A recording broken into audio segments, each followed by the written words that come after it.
चलिए स्टार्ट करते हैं, ठीक है। हमारे पास क्वेश्चन क्या है, if temperature of adiabatic body decreases from the T to T/2, find out the loss of emissive rate. Emissive rate हमारा कितना होगा? तो हमारा जो रेट का जो मान था वो कितना था, Q is equal to sigma A T पे पावर 4। तो पहले टेम्परेचर T था तो इसका मान इतना है, और T से हमारा डिक्रीज हो गया T/2 पे, तो जो बाद का मान होगा वो कितना होगा हमारा, सिग्मा ए T/2 का पावर 4। तो हमारा जो बाद का जो Q का मान होगा वो कितना होगा, T 1/2 पावर 4, 1/2 पे पावर 4 कितना होगा, 16। तो हमारा मान कितना इसका आएगा, सिग्मा ए टी बे पावर 4/16। दो कॉमन है, सो कॉमन है। तो अगर हमको चाहिए loss of emissive power percentage में चाहिए, तो Q initial minus Q dash divide by Q initial, okay, into 100। ये हो जाएगा हमारा कितना, पावर लॉस, ओके, क्योंकि 100 से गुना कर दिया तो हमने परसेंटेज में आ गया ये। तो कितना होगा, 1 माइनस 1/16 डिवाइड बाय 1, और सिग्मा ए टी पावर 4 तो पहले कट देना है, ओके। ऊपर भी सिग्मा ए टी पावर 4 और नीचे भी सिग्मा ए टी पावर 4, इस न्यूज की हम बात ही नहीं करते हैं। तो एक में से 1/16 गया तो आपका मान कितना हो गया, 15/16 इंटू 100, ओके। तो आपका मान कितना हो गया, 15/16 इंटू 100। अब इसी को आप कैलकुलेट कर लीजिएगा, आपका आंसर आ जाएगा, ओके। कोई दिक्कत?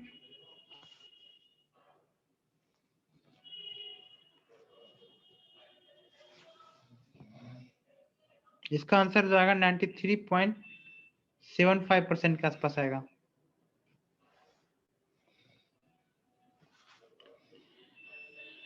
Okay, next question. हमारा जो क्वेश्चन है वो क्या है, calculate the temperature at which a perfect black body radiates at the rate of 5.67 बार per centimetre square, Stefan constant is given as इतना, ओके। हमारे पास स्टीफन कांस्टेंट दिया हुआ है और परफेक्ट इलास्टिक बॉडी जो है वो रेडिएट कर रहा है एट द रेट इतना है, ठीक है। तो इसमें से पूछ क्या रहा है, टेम्परेचर पूछ रहा है, ओके ओके। तो देखो यहाँ पर स्टीफन कांस्टेंट दिया, तो देखो क्यू का मान कितना होता है, सिग्मा ए टी पे पावर 4, ओके। और रेट हमारा दिया हुआ इतना, वाट पर सेंटीमीटर स्क्वायर दिया हुआ है, ओके। तो वाट पर सेंटीमीटर स्क्वायर मतलब क्यू बाई ए का मान हमारा दिया हुआ है, और हमारा ए का मान कितना होगा, 1 होगा, क्योंकि ये आपका कौन सा है, एडिनोबैटिक बॉडी है। तो परफेक्ट ब्लैक बॉडी का ई का मान 1 होता है, तो आपका मान कितना हो जाएगा, सिग्मा टी पे पावर 4, क्यू बाई ए का मान कितना हो गया, सिग्मा टी पे पावर 4, ओके। तो क्यू बाई ए का मान कितना है, 5.67, ओके। और सिग्मा का मान है 5.67 इंटू 10 पे पावर -8 और टी पे पावर 4, ओके। तो यहाँ से आपका टी पे पावर 4 का मान कितना हो गया, 5.67 कट गया, तो आपका टी पे पावर 4 का मान कितना हो गया, टी पावर -8 टी पे पावर +8, ओके। टी पे पावर 4 इक्वल टू टी पे पावर +8, तो टी का मान कितना आएगा, आपका मान आएगा 10 पे पावर 8 डिवाइड बाय 4, 10 पे power 8 divide by 4,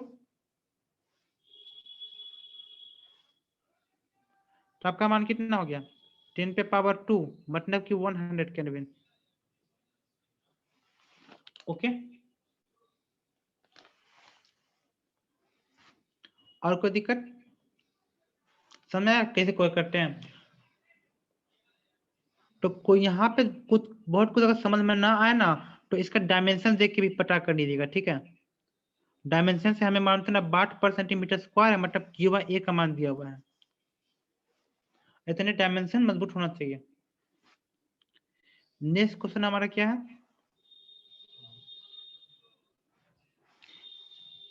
next question हमारा है temperature of A furnace is 2000 degree Celsius. In its spectrum, the maximum intensity is obtained at a 4,000 angstrom. If the maximum intensity at 2,000 angstrom, calculate the temperature of the furnace in degree Celsius. Okay.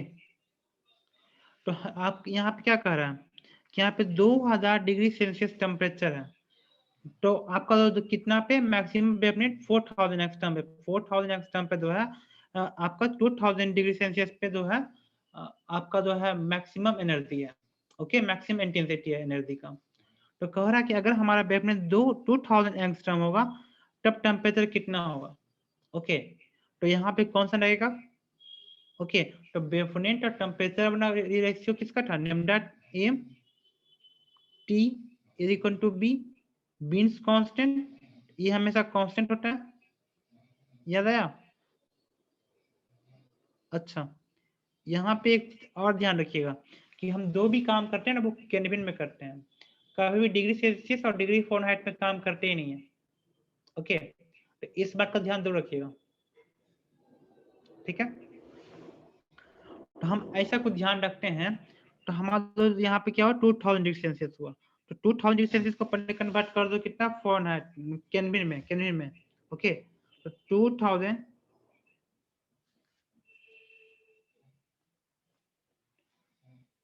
Plus 273।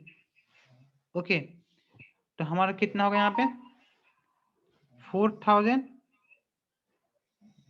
Into 2273 is equal to, और हमारा बात का batten कितना हो गया 2000 angstrom. यहाँ पे हमको टेम्परेचर चाहिए, तो हमारा मान कितना हो गया, यहाँ से 2 कटेगा, तो हमारा 2 का मान कितना हो गया, टी का मान हो गया 2273 इंटू 2 केल्विन में। ओके, यहाँ तक कोई दिक्कत?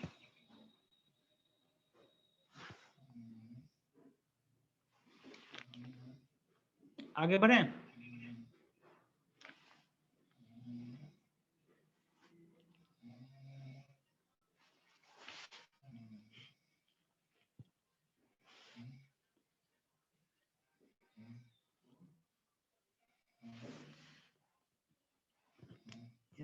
कौन सा क्वेश्चन है? रुके करते हैं, बड़ा क्वेश्चन है, थोड़ा कुछ कंप्लीट कर लेते हैं पहले। इसमें क्या करा, when a metallic body is heated in a furnace, तो हम मेटनिक बॉडी को हीट में फर्नेस में हीट कर रहे हैं, तो then what will be the colour will appear of the temperature increases, तो टेम्परेचर को इंक्रीज करने से कलर कैसा चेंज होगा। ओके, तो देखो lambda T is equal to b, lambda T is equal to b, तो हमने टेम्परेचर बढ़ाया तो वेवलेंथ घटेगा ना दी। देखो टेम्परेचर बढ़ाएंगे तो वेवलेंथ घटेगा, तो ज्यादा वेवलेंथ किसका होता है, रेड कलर का कि ब्लू कलर का? टेम्परेचर बढ़ाने से वेवलेंथ घटेगा, तो टेम्परेचर बढ़ेगा तो वेवलेंथ घट गया, तो वेवलेंथ सबसे कम किसका होता है, ब्लू का कि रेड का? किसका ज्यादा होता है, एनीवन?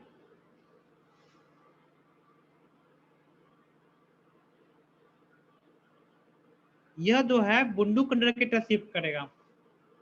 ओके, समझे? तो यहाँ से पहचान में आ गया कि नहीं आ गया? तो यह क्वेश्चन भी बहुत इंपॉर्टेंट है, ऐसा क्वेश्चन पूछेगा तो एक बार बन जाएगा। Okay, from the wind displacement law.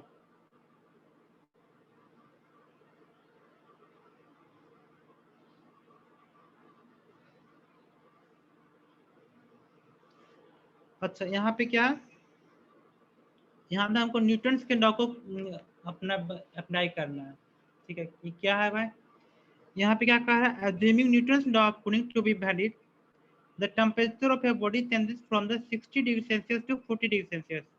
हमारा टेम्परेचर क्या हो रहा है, 60 डिग्री सेल्सियस से 40 डिग्री सेल्सियस तक आया इन 7 मिनट। कितना में, 60 मिनट में। Temperature of surrounding being 10 degree Celsius, हमारा जो है ये कितना है, 10 डिग्री सेल्सियस है। Find its temperature after the 7 minute. 60 minute के बाद इसका टेम्परेचर कितना होगा नेक्स्ट 7 मिनट। ओके, तो हमसे क्या पूछा, नेक्स्ट 60 मिनट के बाद टेम्परेचर कितना होने वाला है, तो कैसे सॉल्व होगा। अच्छा, तो हमने आपको क्या बताया था, delta T divided by delta T, मतलब इसको रुको, इसको हम दूसरे फॉर्म लिखते हैं, delta theta divide by delta T, ये क्या हो गया, इज इक्वल टू के theta mean minus theta surrounding. ये मैंने आपको बताया था एक तरीका, ये फॉर्मूला है हमारा न्यूटन्स लॉ का।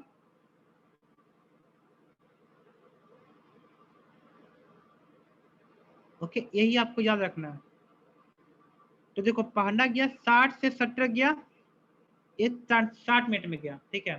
तो यहाँ पे क्या गया, 60 से गया 40 मिनट, कितना में, 60 मिनट में, इज इक्वल टू के, और थीटा मीन कितना होगा, तो यहाँ पर थीटा मीन कितना होगा, 60 प्लस 40 डिवाइड बाई 2। तो 60 प्लस 40 डिवाइड बाई 2 कितना हो गया हमारा, 60 प्लस 40 100, 100 बाई 2 कितना हुआ, 50। यहाँ पे 50 माइनस, और यहाँ पे हमारा सराउंडिंग का टेम्परेचर कितना है, 10 डिग्री सेल्सियस है, -10। ये हो गया हमारा इक्वेशन नंबर 1। नेक्स्ट क्या है कि नेक्स्ट 60 मिनट में कितना होगा, तो शुरू में 40 था, बाद में टेम्परेचर मानते हैं थीटा हो गया, ये कितना नेक्स्ट 7 मिनट की बात है, के, तो आपका कितना हो गया, 40 प्लस थीटा डिवाइड बाय 2 -10। तो आपके पास दो इक्वेशन आ गया, अब दोनों को डिवाइड कर दो, दोनों को डिवाइड करोगे तो जितना आएगा उतना थीटा का माना जाएगा। तो डिवाइड कर देंगे, कर लीजिएगा, करेंगे तो थोड़ा टाइम जाएगा।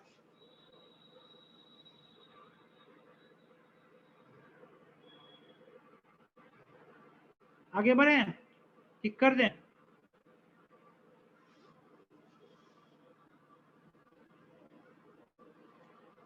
रिप्लाई कीजिए फास्ट ताकि क्वेश्चन और बन सके।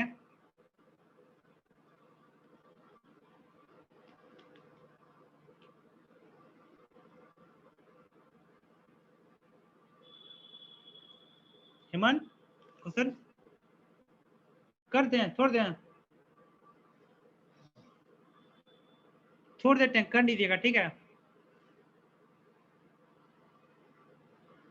ओके, तो यहाँ पे बस एक क्वेश्चन नहीं है, बस आपको समझाने के लिए यहाँ पे हम यहाँ बताए थे कि ये जो हम टेम्परेचर देखिए, यहाँ पे देखिए एनर्जी बहुत सारा है और यहाँ पे वेवलेंथ है, तो बता कौन सा टेम्परेचर ज्यादा होगा, T1 T2 T3, कौन ज्यादा होगा इसमें, मतलब बता सकता है। तो देखो इधर वेवलेंथ है और यहाँ पे एनर्जी है, मैक्सिमम एनर्जी दिया हुआ है। तो देखो जिसका वेवलेंथ कम उसका टेम्परेचर ज्यादा। तो वेवलेंथ कम किसका है, λ3 λ2 λ1। ओके, तो इसका वेवलेंथ कम है, तो मतलब सबसे ज्यादा टेम्परेचर किसका होगा, T3 का सबसे ज्यादा टेम्परेचर होगा, T2 का और T1 का, देखो यहाँ पे लिखा हुआ भी है। ओके, अब देखो यहाँ पे क्या दिया, एनर्जी और फ्रीक्वेंसी का ग्राफ दिया हुआ है। तो एनर्जी और फ्रीक्वेंसी ग्राफ दिया हुआ होगा, तब देखो तब इसमें से कौन सा टेम्परेचर ज्यादा है, तो देखो frequency is equal to C by lambda. Okay, तो जिसका फ्रीक्वेंसी ज्यादा उसका लेमडा कम। ओके, तो यहाँ से क्या कर सकते हैं, lambda T is equal to B, हमने पढ़ा था।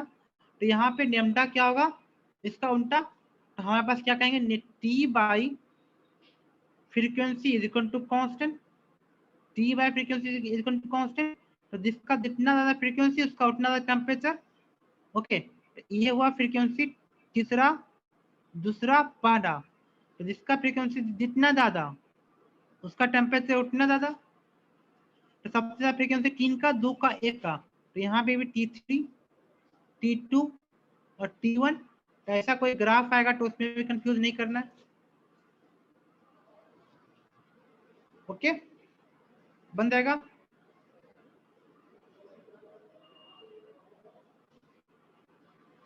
एक कौन सा क्वेश्चन हमारा छूट गया था?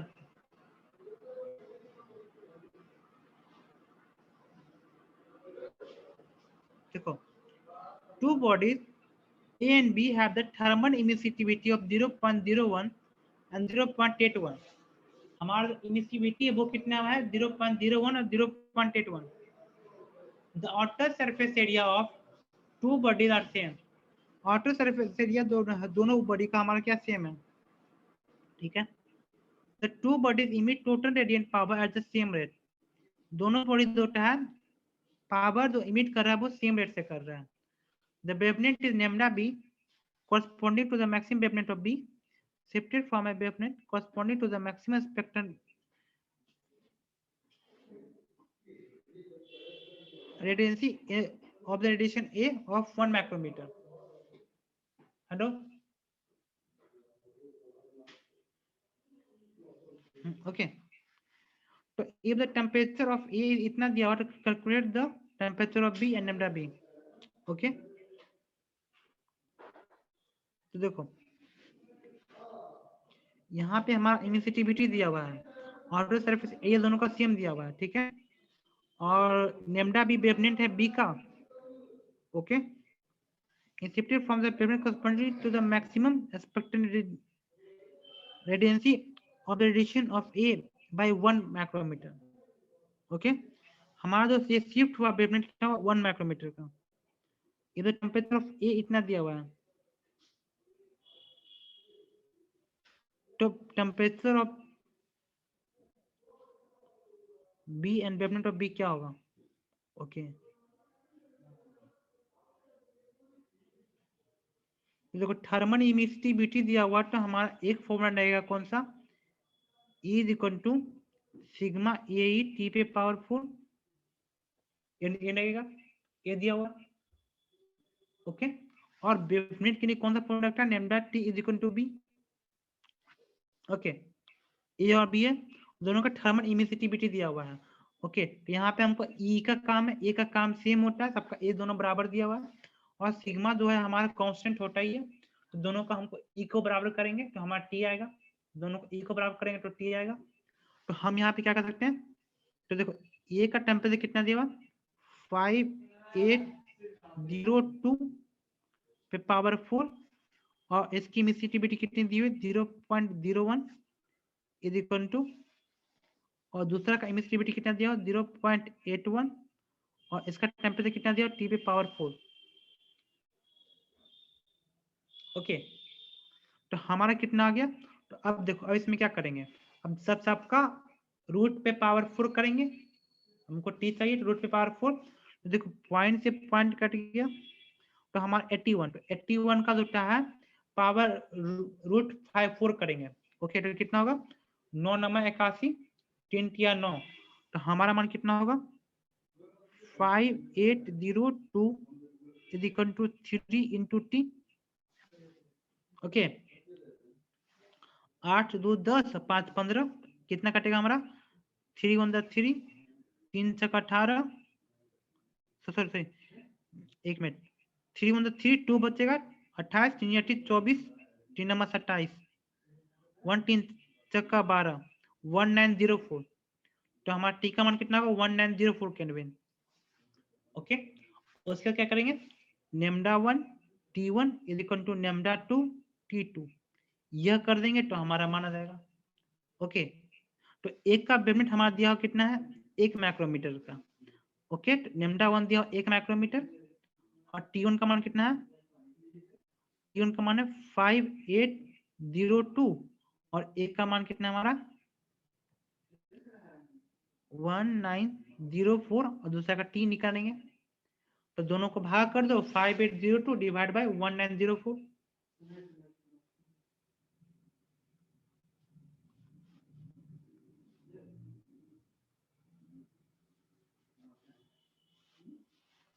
आपका टी का मान, सॉरी यहाँ वेवलेंथ लिखेंगे ना, आपका वेवलेंथ का मान कितना आएगा, 3 माइक्रोमीटर के आसपास कुछ आएगा, डिवाइड करिएगा तो और क्या। ओके, ये भी हमारा बन गया।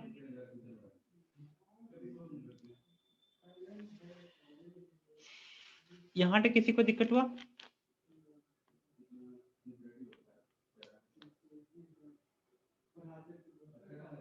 ओके, तो आगे क्वेश्चन पे जाया जाए कि जो टक्कन किया जाए। एमसीक्यू आप लोग सारा किए हैं सब, एन का मॉड्यूल का एमसीक्यू आप लोग किए हैं?